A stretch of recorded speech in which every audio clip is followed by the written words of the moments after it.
গত 3 দিনের টানা বৃষ্টিপাতের জেরে আবারও জলের তলায় চলে গেল শান্তিনিকেতনের কঙ্কালীতলা সতীপীঠ। রবিবার রাত থেকেই মন্দির সংলগ্ন কোপাই নদীর জল বাড়তে থাকে। সোমবার মন্দিরের গর্ভগৃহে ঢুকে যায় জল। এদিন সকাল থেকে বন্ধ পূজার্চনা, মন্দিরে প্রবেশ বন্ধ করে দেওয়া হয়েছে প্রশাসনের তরফে। ইতিমধ্যেই পরিস্থিতি খতিয়ে দেখতে ঘটনাস্থলে উপস্থিত হয়েছেন বোলপুর ব্লকের বিডিও ও শান্তিনিকেতন থানার পুলিশ আধিকারিকরা। আপনারা সেই ছবি দেখতে পাচ্ছেন, একেবারে কঙ্কালীতলা জলের তলায় তলিয়ে গেছে।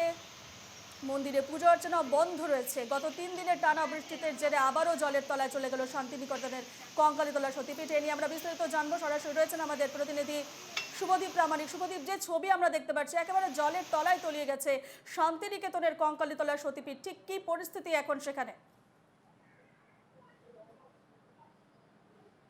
দেখো, তোমাকে বলে রাখবো যে শান্তিনিকেতনের কঙ্কালীতলা সতীপীঠের পরিস্থিতি কিন্তু বলা যেতে পারে ভয়াবহ। কারণ গত 1 মাস আগে আগস্ট মাসের 2, 3 এবং 4 তারিখেও একই পরিস্থিতি হয়েছিল এবং যে কোপাই নদী সংলগ্ন কোপাই নদীর জলস্তর বেড়ে যাওয়ার ফলে কিন্তু মন্দিরের গর্ভগৃহে পর্যন্ত জল এসে পৌঁছেছিল এবং একই ছবিটা কিন্তু আজকেও সেই একইভাবে দেখা গিয়েছে।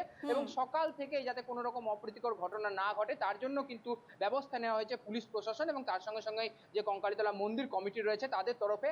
তারা কিন্তু ইতিমধ্যে পুজো বন্ধ করে দিয়েছেন। তবে যে নিত্য সেবা সেটা কিন্তু এই গর্ভগৃহ থেকে মায়ের যে ছবি রয়েছে, কঙ্কালী মায়ের যে ছবি রয়েছে, সেই ছবি নিয়ে যাওয়া হয়েছে পার্শ্ববর্তী যে শিব মন্দির রয়েছে, সেই শিব মন্দিরে নিয়ে গিয়ে কিন্তু পুজো হচ্ছে। এবং এই ঘটনারও কিন্তু একটা পৌরাণিক ব্যাখ্যা রয়েছে।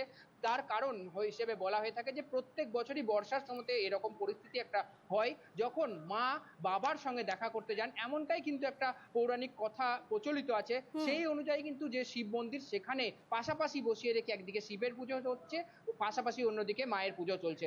এবং জল যেভাবে বাড়ছে তাতে মনে করা হচ্ছে যদি আগামী কালকের মধ্যে বৃষ্টিপাতের যে পরিমাণ বা জলস্তর যদি না কমে তাহলে কিন্তু পরিস্থিতি আরো ভয়াবহ হয়ে উঠবে। এবং শুধুমাত্র এই কঙ্কালীতলা মন্দির চত্বর বা কঙ্কালীতলা সতীপীঠ নয়, পার্শ্ববর্তী যে এলাকাগুলি, বিশেষ করে আমরা দেখেছিলাম যে গত 1 মাস আগে লাভপুরের যে কাঁদরকুলো, সেই এলাকাতে বাঁধ ভেঙে গিয়েছিল এবং বিস্তীর্ণ যে এলাকা তার সঙ্গে সঙ্গে চাষ জমি জলের তলায় চলে গিয়েছিল।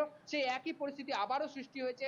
এখনো পর্যন্ত আমরা যেটা জানতে পারছি যে লাভপুরের টিবা পঞ্চায়েত এবং তার সঙ্গে সঙ্গে যে পূর্ণাহার এবং পার্শ্ববর্তী জামনা ইত্যাদি পঞ্চায়েতগুলিতে, সেগুলিতেও জলের তলায় চলে গিয়েছে। অন্যদিকে কোপাই নদীর জলস্তর এতটাই বেড়েছে যে গোয়ালপাড়াতে, আমরা গতবারও দেখেছিলাম, সেই গোয়ালপাড়াতে যে ব্রিজ রয়েছে বোলপুরের সঙ্গে পাড়ুই হয়ে যে সিউড়ি যাওয়ার যে ব্রিজ, সেই ব্রিজও জলের তলায় চলে গেছে। এবং একদিকে শান্তিনিকেতন থানা, অন্যদিকে পাড়ুই থানা, তারা দুই দিক থেকে কিন্তু ব্যারিকেড দিয়ে সেই পথে যাতায়াত বন্ধ করে দিয়েছে যাতে কোনো রকম অপ্রীতিকর ঘটনা না ঘটে।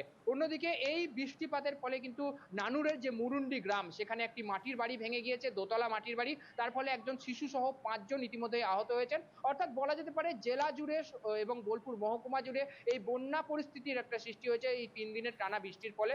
এবং এই মুহূর্তে কঙ্কালীতলা মন্দির তার কিন্তু পুজো বন্ধ। সকাল থেকে দূর দূরান্তের যে সমস্ত ভক্তরা তারা কিন্তু এসে পৌঁছচ্ছেন, কিন্তু তারা পুজো দিতে মন্দিরের গর্ভগৃহে পারছেন না। আমি আরো একবার দেখানোর চেষ্টা করবো যে মন্দিরের পরিস্থিতিটা কিরকম রয়েছে।